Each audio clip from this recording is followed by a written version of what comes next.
video and audio are on. Super, thank you.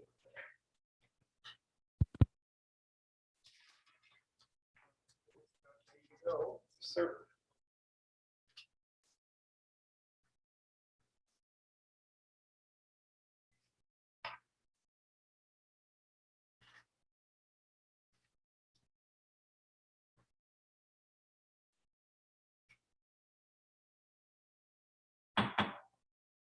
Comments, I'm going to call to order our council meeting of Tuesday, March the 8th, 5 o'clock. Begin with our land acknowledgement. We respectfully acknowledge that we are on the treaty and traditional territory of the Municipal and Aztec. We offer our gratitude to the First Peoples for their care for and teachings about our earth and our relations. May we honor those teachers. And I'll ask that we observe a moment of silence so that council staff and members of the public quietly reflect on their duty to the community.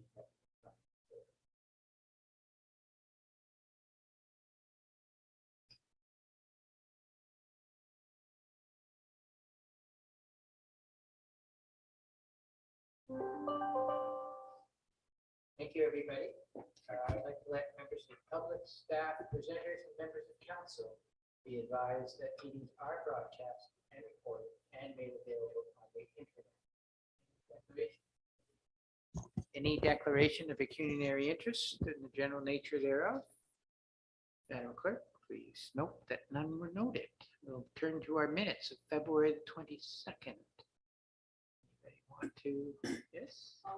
Thank you. Anita, Jerry seconded. Any questions? All in favor? Those are passed.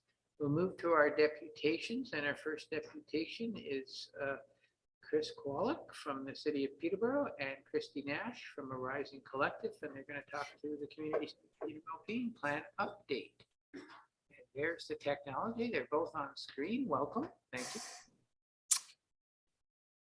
Thank you, Mayor Mitchell. Appreciate the opportunity for Christy and I to be here to give an update on the community safety and well-being plan. I'm going to share my screen for the presentation part. I hope everybody can see that okay. Looks good. Perfect. So like I mentioned, I'm joined today by Christy Nash. She's a member of the consulting team with the Rising Collective, who are helping develop the community safety and well-being plan for the city and the county. You'll notice from this slide, maybe a different version from what I had originally provided to your staff, but 3 of the local townships decided to withdraw from the collaborative effort that we were doing and create their own plan. So Kevin Monaghan, Autonomy South Monaghan, and Asphodel Norwood decided to make their own community safety and well-being plan. And I'd be happy to answer any questions at the end if council had any in that regard. The purpose for our presentation today is to provide an overview of the plan's purpose and our evolving process, a review of our engagement plan, review of what we have heard to date, opportunities to engage locally, and then mostly, request for your support and your participation about what you will hear today and how we move forward. As you know, this plan is a requirement for all municipalities in the province under the Police Services Act. And for the city and county of Peterborough, our purpose is to have Peterborough a place where everyone is safe, included, and part of a community.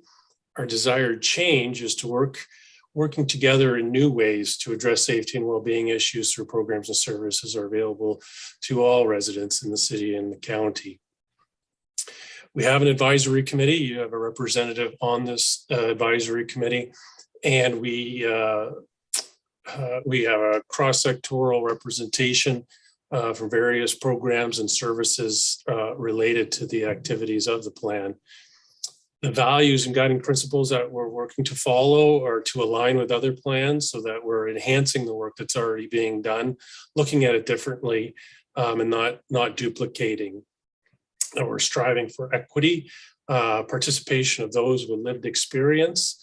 We work to act collaboratively, use evidence-informed decision-making, and develop ongoing evaluation. matrix.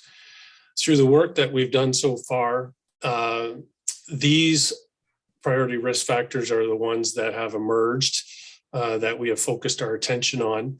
And they are mental health, poverty and income with food security in there, housing and homelessness, transportation and mobility, addictions and substance use, and employment and education.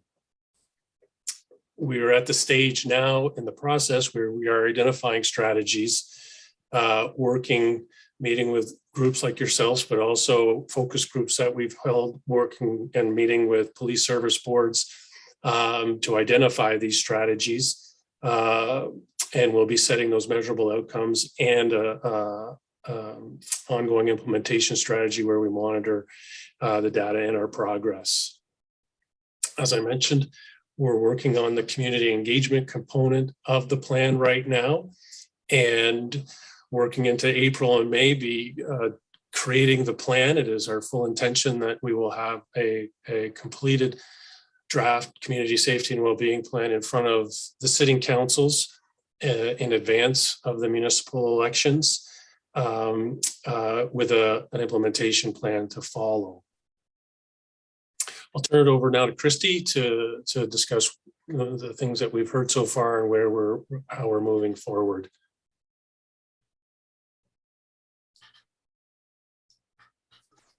Thank you so much for the introduction, Chris. And thank you to Mayor Mitchell and members of council for having us today. As part of your package, we have included the Community Safety and Wellbeing Engagement Plan. And the purpose of engagement activities is to both educate about the plan itself and also to gather meaningful insights from a variety of stakeholders who have interest in the plan and or are impacted by the outcomes of the plan. So we use the spectrum of public participation as a guide to develop the engagement plan. And you will note that we have identified 6 different phases of engagement. Given our timeline, we are currently engaged in phases 3, 4, and 5 simultaneously, and intend to complete these phases of engagement by the end of March 2022. So just a few more weeks. At which point we will move from gathering insights into identifying outcomes and strategies to be included in the plan in April of 2022. So you will note that phase 3 is dedicated to public consultation. And as part of this phase, we are developing an online survey, which is currently went live yesterday on Peterborough Connect is where it's hosted. We would really love to have your support in promoting the survey throughout the township and also within your networks. Additionally, on March 22nd and March 23rd, we are hosting 2 online town hall meetings to gather insights from the general public. So I believe the town hall for Selwyn is taking place on March 23rd at 6 o'clock in the evening. And similar to the survey, we would appreciate your support in promoting these events to ensure active participation. I know Chris is actively sending all of the links to everyone at the township. So as part of this presentation, we wanted to share, sorry, next slide, please, Chris. Thank you. We wanted to share with you some of the high-level findings of our phase 2 engagement with service providers. As part of your package, we included the results of 8 focus groups that we conducted with service providers in November 2021 and also in February of 2022. We connected with a total of 73 service providers across sectors to hear insights and experiences, opportunities and challenges related to the 6 identified risk and priority areas that Chris spoke to earlier. Next slide, please. You will see in this 45-page report that we gathered a significant amount of information that relate to all 4 areas of the community safety and wellbeing framework, including social development, prevention, risk intervention, and incident response. There was a strong agreement that collaborative approaches are required to address the complex issues our communities face, and most notably in the areas of housing and homelessness, mental health, addictions and substance use, and poverty and income. Next slide, please. Well, there was alignment on many of the issues and opportunities our community faces, common themes that arose across all risk and priority areas include the importance of community awareness and engagement on issues such as harm reduction and stigma, the importance of defining common agendas and improving collaboration both across sectors, interorganizationally, and also intergovernmentally, the need for identifying common indicators to measure progress, collect data, and share knowledge, the importance of advocacy for increased and sustainable funding across all levels of government and funding bodies, the opportunity to create and deliver inclusive programs and services, and enhanced and new coordinated approaches for rural communities. Next slide, please. Well, there is a great deal of alignment of priorities across the city and county. A number of county-specific opportunities and challenges were identified. Some of the challenges that were identified include lack of access to services in rural areas. Barriers to accessing services include lack of transportation and internet access, lack of affordable housing and the ability to monitor homelessness. Some of the opportunities that were identified include increased mobile units, community hubs, new transportation services, and new options for housing. Next slide, please. As we feel it is important to highlight the unique circumstances of each township, we have included on this slide an example of how Windsor Essex highlighted the Essex Township in its plan. Our intention is to include in the plan a 1 to 2 page overview of each township that highlights the demographic data and unique outcomes or objectives that have been highlighted as priorities through these delegations, the public survey, and the town halls, as I noted earlier. Next slide, please. Right. Thanks, Chris. I'll pass it back over to you to see if there's anything else or if we want to move to questions. I think you're muted, Chris. It's one thing I like about Zoom. It tells you, it flashes a message up. No, I don't have anything more to add. Happy to answer any questions or comments from council. Okay, thank you. Council members? Yes, Nita? Thank you, Mr. Chair. Thank you for the presentation. It's quite an ambitious project. I think it's probably very timely as well. When you were talking about your priorities on screen number 12, with regards to housing, homelessness, mental health, addiction, substance use, poverty, and income, how those those all tie in to some of the major problems that we're seeing in our areas. I'm talking specific to the city of Peterborough with regards to the number of opioid overdoses. I think it was public health that actually had talked about it, as well as the police. So have you been in touch with the organizers of the Safe Consumption Site? And I think Peggy Shaughnessy with Red Path also received some grant funding. So are they part of your team, I guess, of organizations that provide input or are part of the team? Through you, Mayor Mitchell. Yes, we have the Peterborough Drug Strategy on our advisory committee, and we've, through the focus groups that Christy had mentioned, had many members from Forecast and CMHA provide input into the plan. And part of the ongoing strategy and work we're doing in the coming months is around what we're calling action tables around each of those priority areas. So bringing people around, using the addictions and substance use focus area as an example, to both align and look at what municipalities can contribute, and where the balance between, say, health dollars, municipal dollars, given this particular plan is coming out of the Ministry of Solicitor General, where there might be funding opportunities through there to advance the plan. So that's how, yes, this is definitely being networked within each of those sectors and trying to work across sectors to address them. So certainly the CTS site has been discussed quite heavily as it has evolved and prior to the provincial announcement of funding. Thank you, through you, and to our presenters, thank you so much, and thanks for all the hard work. It's a very comprehensive plan, very detailed. I'm just wondering, once you finish with all your steps, who will you hand this plan over to? All the municipalities that were on the front page, and it's up to them to work with agencies, or how will that work? Because I can see this, I wouldn't ever see this sitting on a shelf, but it's not a lot of, this is not a lot of easy things to implement. Through you, Mayor Mitchell, that's always the worry when people are making plans, and it is an observation that others have made as well. You know, it's a daunting task, and service providers right now are just, you know, keeping their head above water through the pandemic, and, you know, potentially seeing the light at the end of the tunnel right now to get back to something normal. So as we have been working on this during the pandemic, it has been challenging, and we recognize that.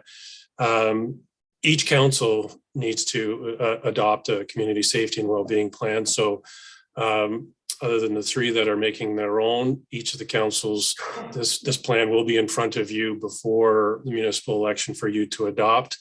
It will become part of my work plan as I do work city and county. My budget is a 50-50 cost share with the city and the county. So it becomes part of my work plan to help implement that. And engage with each of the municipalities where when Christie showed the one slide around those unique issues that may be faced in Selwyn that may not align with urban issues, or even with, you know, something going on in North Kawartha or Havelock, Belmont, Bethune, then we would be working with Selwyn to see if we could advance some of those priorities separately. Okay, thank you very much. Thank you. Great plan, complicated plan, tough plan, especially this day and age. You folks have your work cut out for you for sure. And I know enough local police in Peterborough and firemen that you get talking to them about the addiction side of it. These guys are responding to all the time, as well as the mental health and to a degree some of the poverty. It's a little crazy out there. So good luck with that. And even locally here, as you guys outreach to here, I mean, the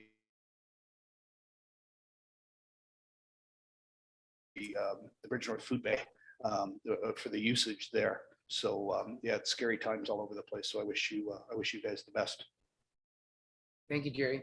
I had a couple questions and a comment. The three municipalities who aren't part of this plan, but part of the county, did they come together as a group of three, or are they each individually doing their own plan? I'm not sure. The information that I was provided was that they were withdrawing. I believe they're making a combined plan. Your CEO, Ms. LaValle, may have some more information, because I know this issue was discussed at one of the CAO meetings, and I don't mean to put you on the spot, Janice, but I don't have an answer for that.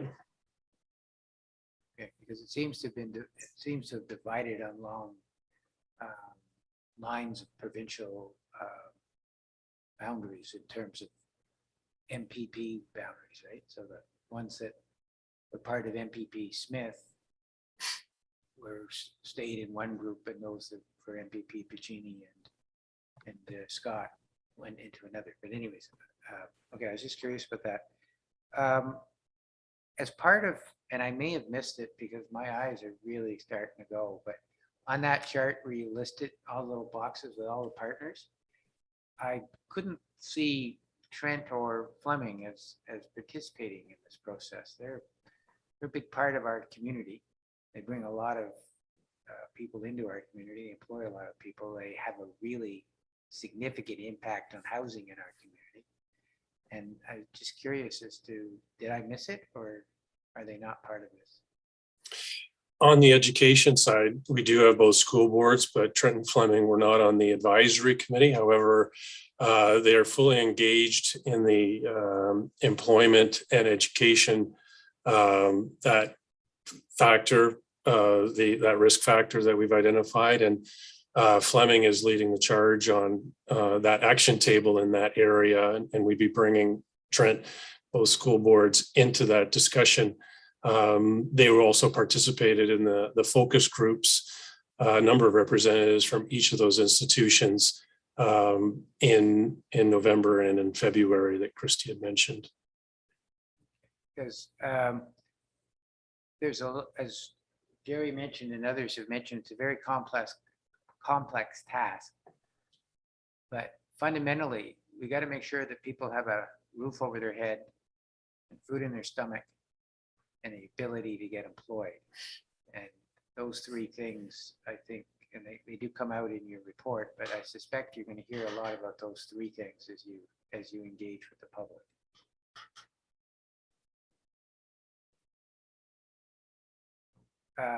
And the last question I had, or just an observation, I'm sure you saw the data come forward from Stats Canada, and the county is growing at almost 4 times the rate as the city is growing.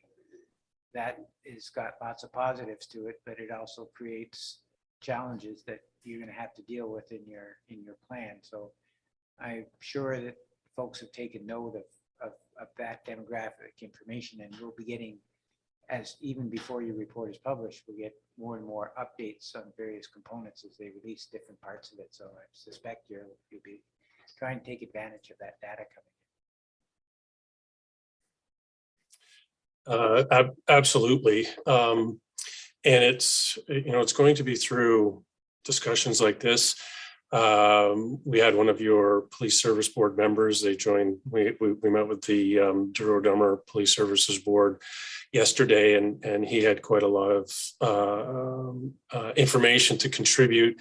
And also through the work we're going to be doing, consulting with the community during the town hall and the survey that we're conducting, we also hope to identify those unique priorities that are faced by Selwyn so that they can be included in the plan. And it's certainly demographic changes can be observed, and as more Stats Canada information is released, because it is embarrassing when you have to talk about 2016 data when preparing a report like this at this time. So we are looking for that, that firsthand knowledge from meetings such as this as well. And I join my colleagues in complimenting you and expressing our appreciation for the work that you and the partners are doing. We look forward to you coming back with a draft plan in the not too distant future. So colleagues, can I have a motion to receive? Okay, Jerry and Anita, all those in favor? Thank you very much. We appreciate it. Have a good evening. Thank you. Have a good meeting. Thank you. Okay, we have a second delegation. Lynn Bueller is here. Hi, Lynn. Just go up to the microphone, and usually try to keep the presentations to 10 minutes, and then we'll turn it over to council if they have any questions. Thank you very much. Yeah, take it off. That will be much easier. Thank you. Good evening, Mayor Mitchell, councilors, staff, and guests. Thank you for the opportunity to present to you this evening. I think we're provided a briefing note and a map and a package as supportive materials for my presentation. I have maps on a data stick as well, if that would be helpful at some point in my presentation and in understanding some of the information I'm providing. My name is Lynn Bueller, and I live on the 5th line of Selwyn between Collier Street and the Center Line. And I'm this evening to ask you to reduce the speed limit on this section of highway, or a portion of it. It's currently posted at 8 kilometers per hour. Just bring them down. Yeah, sure. Thank you. Oh, that's very nice. Actually not. Is that better? Thank you. It's hard being on the vertically challenged side of things. I am representing 6 families who live on the 5th line. I've lived there for 15 years, and my husband has lived there his entire life, and we operate a family farm there. It's a beautiful area, and we love living there. The road is hardtop. I believe that's the way it's described. It's not paved, but it's not dirt or gravel either. It's 2-lane with no shoulders and ditches on both sides. The road is straight, but it has several small hills and valleys that reduce the sight lines. There are 19 residences, including 5 farms and 2 businesses on our road between Hilliard and the center line, and the majority of those residents are in a cluster more towards Hilliard Street. As the city and the surrounding area has grown, as this was spoken about in the previous presentation, the volume of traffic on all the highways around there has increased. And as the volumes have increased, we've seen the speed limits on all the adjacent roads reduced in order to protect public safety there. And at this point, all of the surrounding residential thoroughfares have a lower posted speed than the fifth line. So as a result, what we see is that we've become the roadway of choice for speedy travel. Today, the speed and volume of traffic on the fifth line is truly concerning. I'm regularly passed while I travel 80 kilometers an hour towards my home, and I've had many close calls exiting my driveway, as have the other families I am representing here this evening. Just Monday morning, I was nearly hit head-on right after I exited my driveway, when another driver who had crested a nearby hill passed a vehicle and was driving on my side of the road. Getting my mail, mowing my lawn, or the frontage out on the road, or walking the roadside is truly frightening. And I would not consider cycling a safe activity on my road. I drive to the nearby trail rather than walk there to be safe. In the past couple of years, there have been 2 accidents on my property alone. Both were single motor vehicle collisions in broad daylight and in good weather conditions. The most recent accident resulted in the driver shearing off half a dozen trees, 100 feet of fencing on my property, and the hydro pole before he came to rest in our pasture. And it's fortunate that no one was killed, including the driver of the vehicle. There's no doubt that speed was a factor in both accidents that happened on my own property. In January, I approached the Police Services Board to advise of our safety concerns and to request that the posted speed be lowered. And the OPP deployed a black hat to collect data there. And I believe the data that's collected supports what the neighbors and I are reporting to you here this evening. The volume on our road during 1 week of collection in winter conditions during pandemic restrictions was 3,952 vehicles, or 564 vehicles a day. And 17% of those vehicles, or 681, were traveling in excess of 95 kilometers an hour.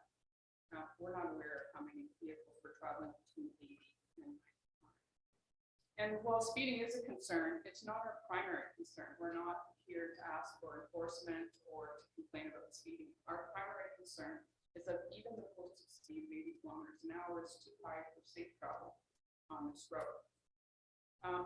Now, I had submitted the map that I gave to you to the Police Services Board, and they made some adjustments to it to show some other roads in the nearby area at 80 kilometers an hour. One of those is the 6th line of Smith, which is a dead end with 8 residences on it. I would wager that their traffic volume would be around 250 cars a week as opposed to our 3,600.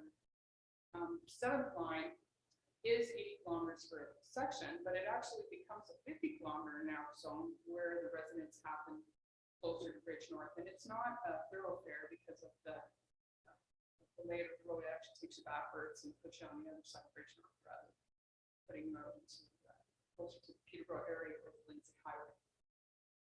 So those roads are not thoroughfares and their topography is quite different. So in my view, they're not a valid comparator or a reason to deny our request. We were advised that a portion of the 5th line does not meet, that our portion of the 5th line does not meet the definition of hilltop in the Highway Traffic Act, which is sometimes used to decide posted speed. I think this came about when we were discussing the fact that the other side of the 5th line, the other side of the center line, is 50 kilometers right over to the Lakewood Highway. But in fact, the 5th line does meet the definition in some areas for built up. But I would also note that in many surrounding areas on the highways, the posted speed of 50, 60, 70 kilometer an hour in those areas, they do not meet the definition for built up under the Highway Traffic Act as well.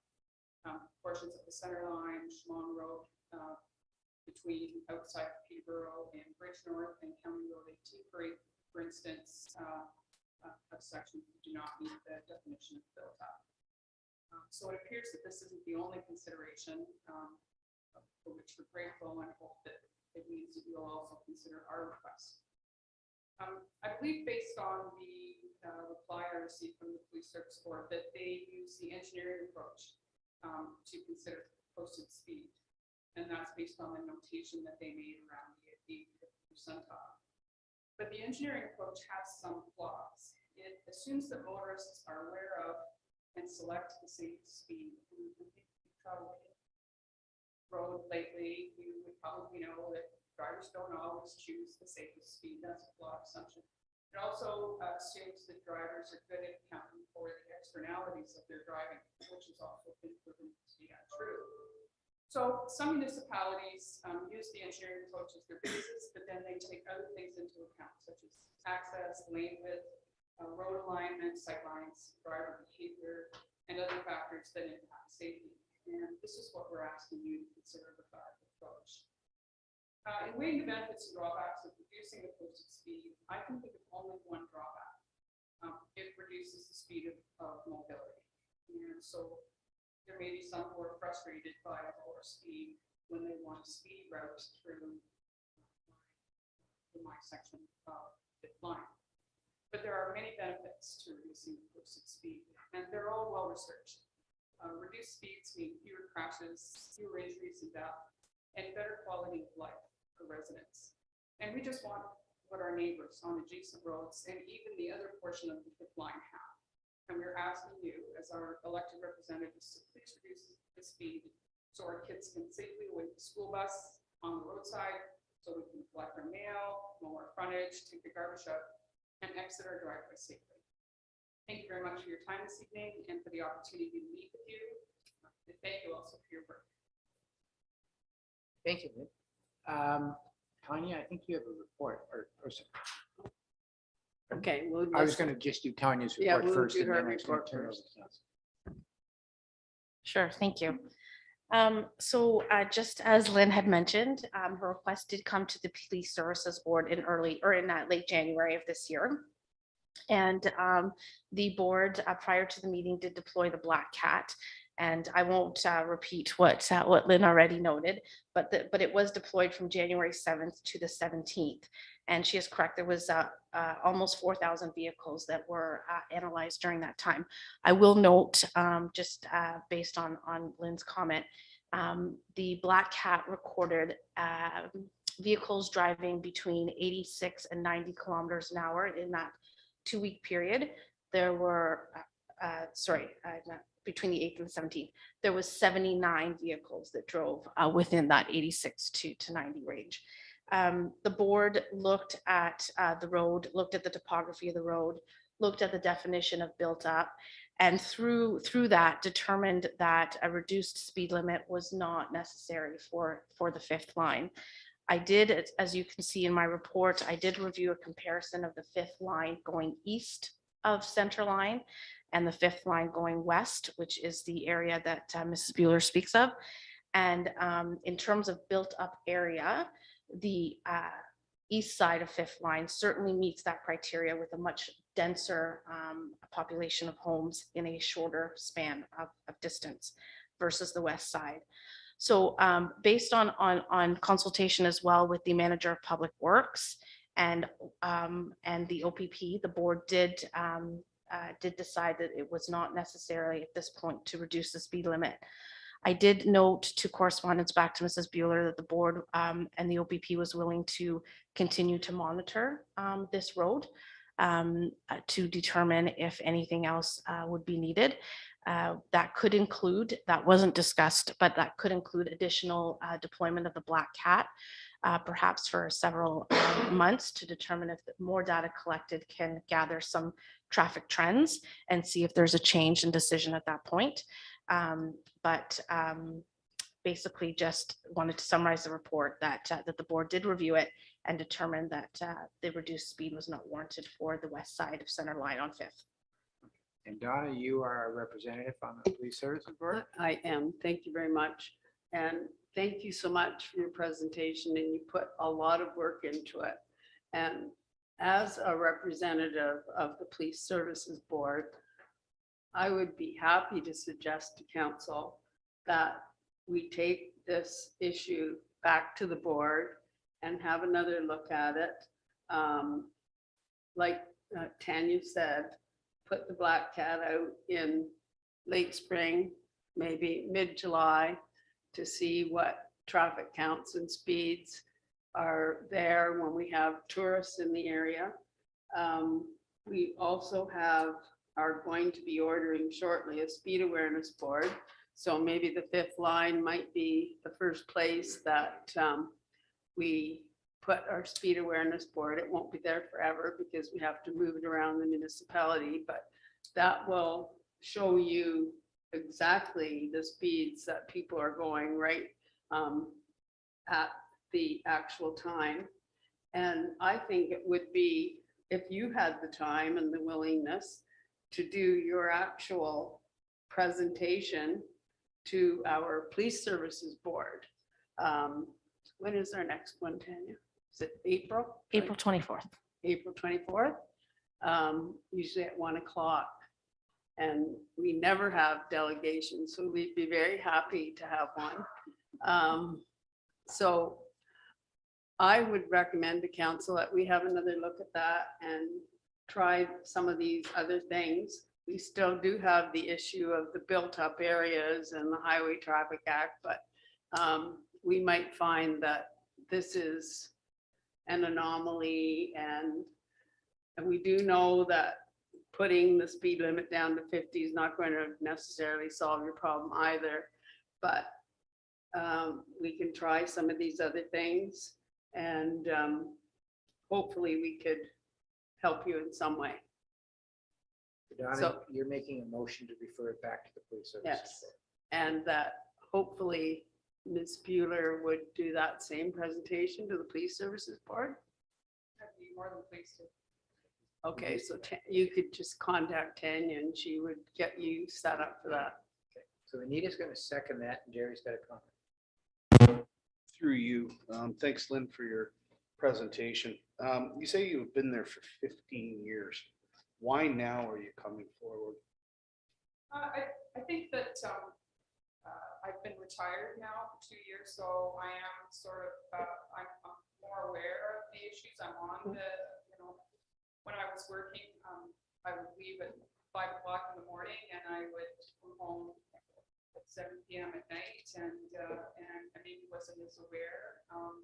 I've also gotten to know my neighbors a little better over the last little while. Maybe that's a good thing from the pandemic, if there is any good thing that comes out of the pandemic.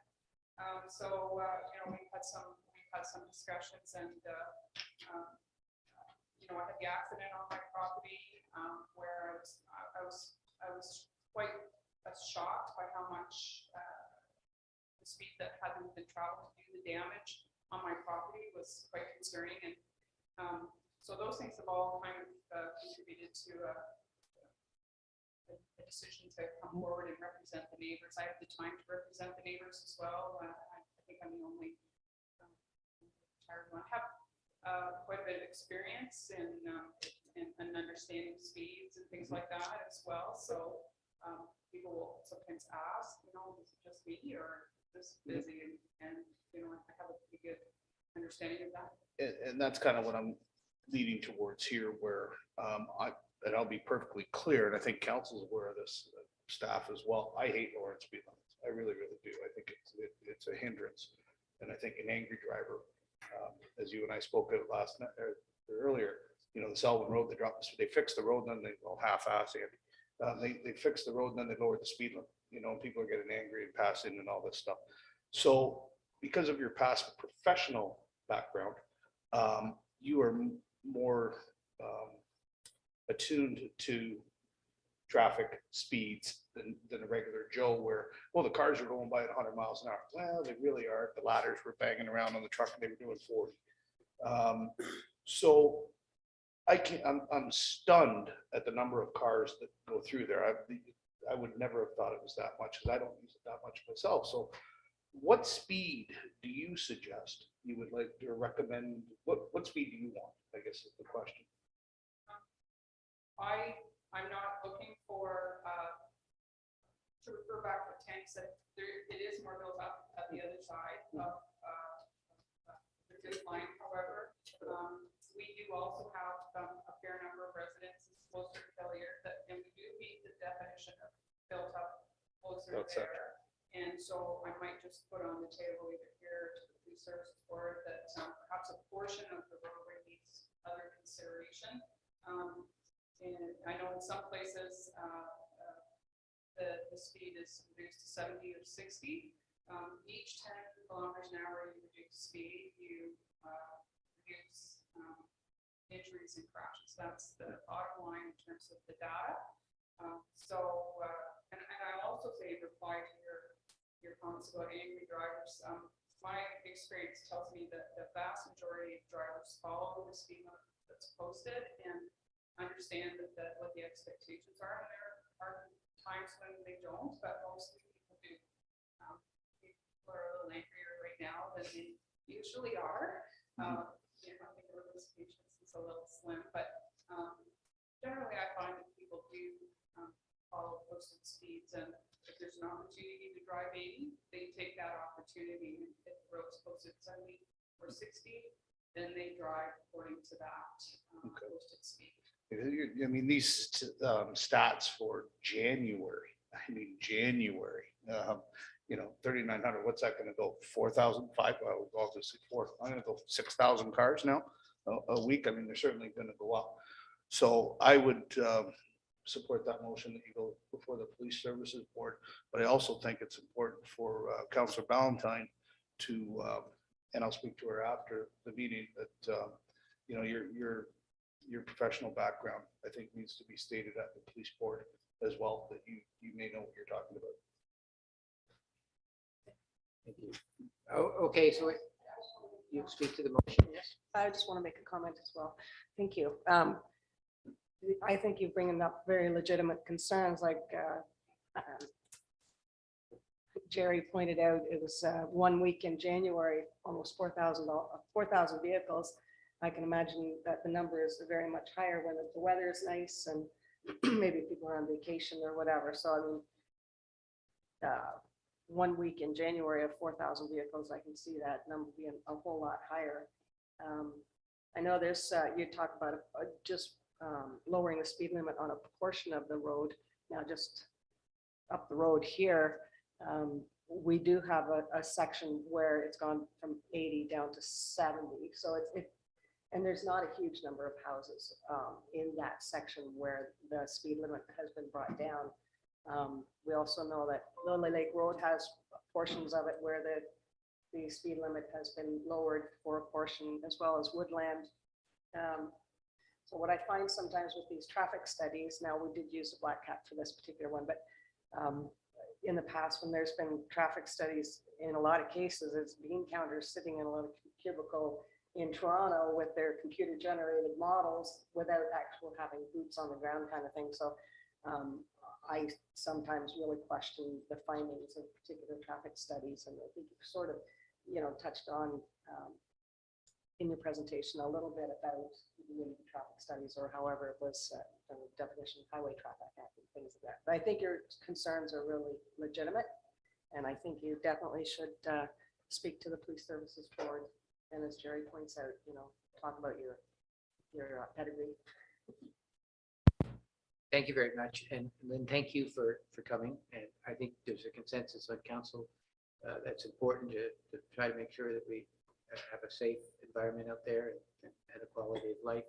I think I support Donna's suggestion to go back to the police services board. I do think it would be very worthwhile if you could have a conversation with them. I think that would be very helpful for their considerations.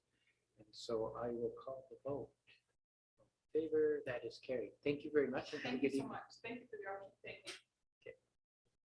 Okay, colleagues, we'll move on to question period. Was there any questions? There were none. So we will then move on to municipal officers and staff reports.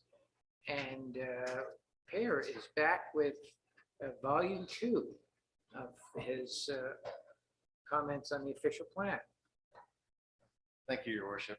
You're correct. I'm back with volume 2. It should be quite a bit briefer tonight than the last presentation on February 22nd. We're just doing a follow-up report tonight to present the final comment letter that we are going to be sending in to the County of Peterborough in regard to the official plan update. So on February 22nd, we outlined a number of key areas that our comment letter will address, and those are in the content of the letter that the council has a copy of. But essentially, we're looking for a revision to the cannabis policies and the new OP to reflect those that are in the current OP, where they currently don't align very well in my analysis. That we continue to allow a limited amount of small-scale non-farm related commercial uses within the rural designation in the township, again, to align with current policies. And a request to include a number of existing commercial properties in Selwyn in the commercial designation. Those properties are listed in the appendix to the letter that council had. There was a concern expressed by council as well that we've identified that there's some parkland in Lakefield that is not designated properly in the new official plan. So there's comments related to that in the comment letter.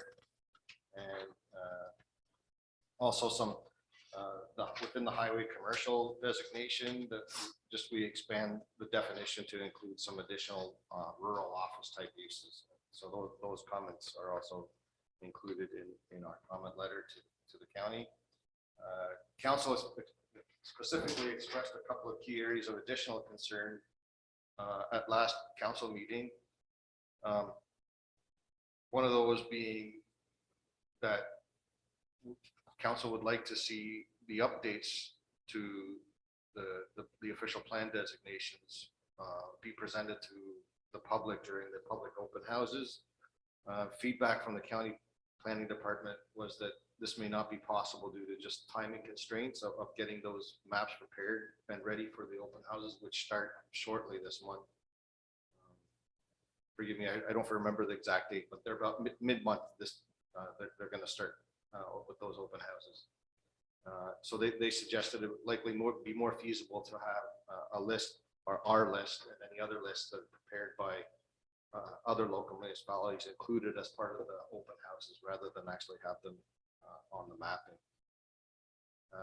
There was also a concern over whether or not the 4 cemeteries in the township are appropriately designated. So I had a look at that, and I could advise they are, with the exception of one on Skyline Road.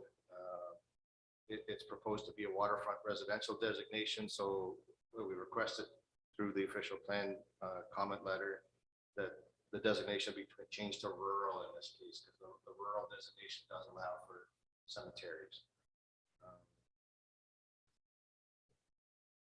Just for clarification, the only place that an institutional designation would be required would be within settlement area boundaries, and within Lakefield, there's the Christchurch Cemetery, and that property is already designated as the institutional, both in the old official plan and in the new schedule. Lastly, there was some concern over the natural core designation and whether or not that aligns well, like some of the development restrictions and setbacks within settlement area boundaries, where those kinds of restrictions are not required by the province. Orca hasn't gotten back to me yet on a response whether how well the new policies and the official plan align with sort of their core mandate and their regulations under the CA Act and regs. But I took a look at it from a planning perspective, and one of the things that I noted was concern is where they don't, that you need an official plan amendment in order to allow development within that area. So I've commented in my comments to the county that the township is not supporting an additional planning application in those instances where CA Act regs or approvals have been made through their process, that we don't want to add to that process by also requiring a planning act application, if that makes sense.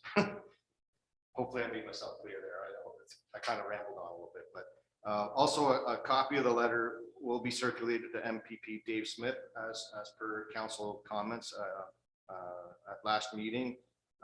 And just as the last little, it was added just in consultation with Janice, we added a little comment here that we thought might be appropriate to just add a little cover letter that hasn't been presented for tonight to go along with that specifically for MPP Dave Smith, just to sort of make it a little bit clearer why we're submitting these comments to him as well. And so you have my comment letter, you have my report. If there's any questions, I'll be happy to take those. Thank you, Per. Comments, colleagues? Good. Thank you through you to, I guess, Per. Great report. Thanks for doing all that stuff because you're the brains of the operation. I did see Smitty yesterday at the Celebration of Life, and he's meeting with the MMH is it next week or tail end of this week to try and address some of the concerns that he's hearing from Peterborough County.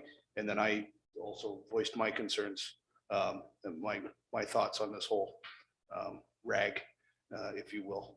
So he is meeting with them and he is hearing this. So hopefully this will help him along with a little bit of guidance. Thank you, Jerry. I had a couple comments. First of all, thank you for all the work. It's been a significant amount, and so that's much appreciated. Some of these are comments as opposed to questions. The large number of corrections, for lack of a better word, you've had to indicate that the original maps did not include. I'm really happy that we've done all that work. I kind of, we've been at this for a while. It's sort of that we're finding all this towards the end of the process. I would have thought we would have had a chance to have seen this at the beginning, but we're catching it now. But that it is going to be a bit of a challenge, and they're saying they can't update the maps. So I would ask that whoever is running the public meetings, that they make it clear that there is this addendum of changes to the maps, and not just, let somebody say, well, why isn't that there? Oh, by the way, it'll be changed. So that's up front. So the folks know that we did recognize there were a need to have some changes, and the maps just don't reflect them. I think they can say that right up front in the meetings. The second thing I wanted to compliment you on was your item number 1 in your letter, where you made the point about the importance of seeing that growth analysis so that we can do the analysis vis-a-vis our settlement areas and to know exactly where the growth would go in. And I'm glad that you've got it on the public record there. We haven't gotten that piece yet. That's going to be important for us as we move forward. So that's great. I had thought, and I may have gotten this wrong because I've got a great memory, but it's a really short one. Did we get a definition of what a tiny home was? I thought we had that discussion. No. We were going to get. No, so I think the answer to that would lay in, it would be further defined in our zoning bylaw. So we'll define, that's okay, that's it. I hadn't made that note, we'll define it in our zoning bylaw. The same thing with the difference between community commercial and community core, what can be done in either one of those will be defined in our zoning bylaw as well? Yes, so there is some guidance in the official plan. Obviously, there are 2 different designations, so there's some permitted uses very specific to each of those designations. So, but yes, we can further define that within our zoning bylaw. And you did answer the question the other day that the diversified farm use is now incorporated into this version of the official plan. Yes, there is. There is specific policies dealing with all 3 of the sort of prime agricultural area land uses being true agricultural uses, agricultural related uses, non-farm diversified uses. Just as I mentioned in Mayor Mitchell previously this week, just for council's benefit, there is some specific venue policies that are also in the new official plan as a special type of non-farm diversified use, right? Specifically like wedding wines that I'm sure you have a familiarity with. Thanks, sir. Got it. Were you finished? I am. Okay. You just brought up the tiny house issue, and it just made me think that right now, our smallest home that we'd allow is 1,200 square feet. So are we going to put a number down now that somebody could build an 800 square foot house? Or are we going to do it on a case by case situation? Through your worship, I think the best approach to this is once the new official plan is implemented, is approved by the province and implemented, we'll have to go into comprehensive review of our zoning bylaw to bring it into alignment with the new official plan. I think those discussions are best left to that date. What the sort of minimum size we're going to reduce for a tiny home. But obviously want to set some kind of a minimum. Other townships that have gone to examples like they won't permit tiny homes to have any type of wheel structures underneath, even if they're put up on blocks, for example, like it has to be purpose built with a proper foundation, even if it is a tiny home. Those are the kinds of policy things we can address in our zoning bylaw when the comprehensive review comes into play. Okay, thank you. Okay, I'll look for a motion to receive and then to direct that the township comments go to the county of Peterborough. Okay, Anita, Donna, all in favor? Carried. Okay, thank you, Bear. Okay, anybody want any of the consent items pulled? I'm just going to make a comment on 5B. Okay, so just on 5B, I just want to, if I read the inspection report correctly, it shows that we're at 100% compliance. Folks done a really good job, and I just think we ought to recognize that. So that's the only comment that I had. So can I have a motion then to receive all of those? Jerry and Donna, all those in favor? Okay. We have no petition, so on the county portfolio update, council portfolio update, we have Councilor Ballantyne. Thank you very much. I'm going to speak about fire first. This actually is related a little bit to the correspondence number 11. There was a very extensive letter from Duro Dummer regarding the implications of the new regulation regarding the new mandatory service certification for firefighters. And I asked Gord about the letter, and he agreed that it was well written and very extensive, but was satisfied that the letter that we sent in stated our case very clearly, and it's already been sent in. So I was satisfied with that. Library, they've been focusing on the legacy document for the next library board. We had a webinar from SOLS, the Southern Ontario Library Association, instructing library boards on how to write legacy documents. And we have written them for several years now. And actually, the example that they cited was Selwyn's. So I think we really know what we're doing. And I wasn't at this meeting, but I have talked to Andy and to Julie, our board chair, that they started talking about the idea of the volunteer appreciation dinner that we usually have early in June, and which we haven't had for 2 years now, maybe 3. I can't keep track. And so they're thinking about hosting an outdoor event, and with possible box lunches or maybe a barbecue. I'm not sure. We haven't finished that discussion yet, but the idea is maybe we could have an event this year, but an outdoor one. And if it was the outdoor one, it would likely have to be at Isabel Morris Park, because that's the only large venue. And we might have to put up a tent as well. That's the only venue that would have enough parking and space for a tent. So that's in the works. The link stats for February, the 1st to the 4th, Route 31, 71 riders, Route 32, 40 riders. February 7th to 11th, Route 31, 57 riders, Route 32, 16 riders. February 14th to the 18th, Route 31, 69 riders, Route 32, 9 riders, which was a little scary. And February 21st to the 25th, Route 31, 78, Route 32, 27 riders. And the Parks and Recreation, Jerry will probably tell more about this as well. There were 2 meetings held in February to discuss the ice allocation policy, which will be coming to council on March the 22nd.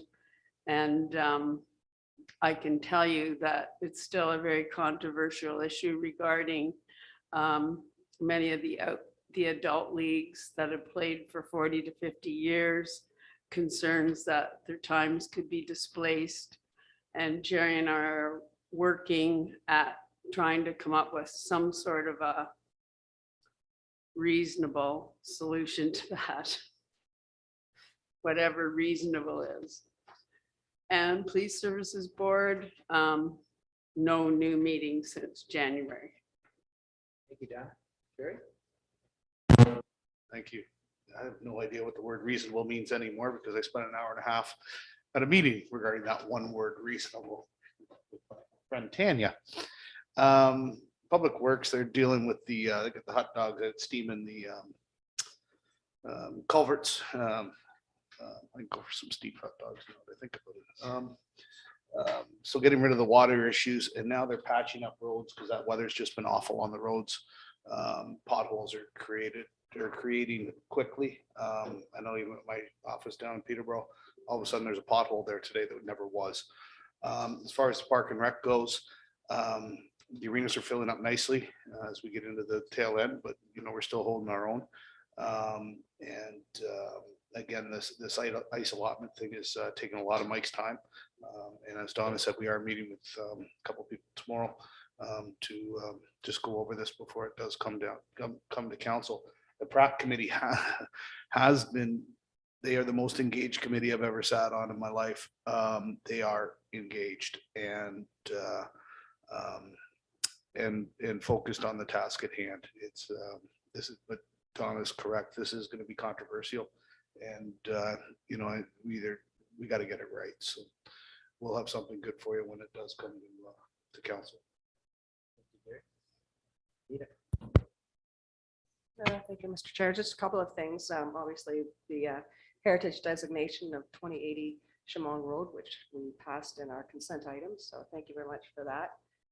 Andy and I attended an event last week at the Lakeville Arena with regards to the Lakeville Junior C Chiefs. A really nice sign was unveiled, actually 2 signs. So there's the signage with sort of the history of how the Lakeville Junior C Chiefs and Curve Lake First Nation have worked together for many years, and as well as our land acknowledgement statement.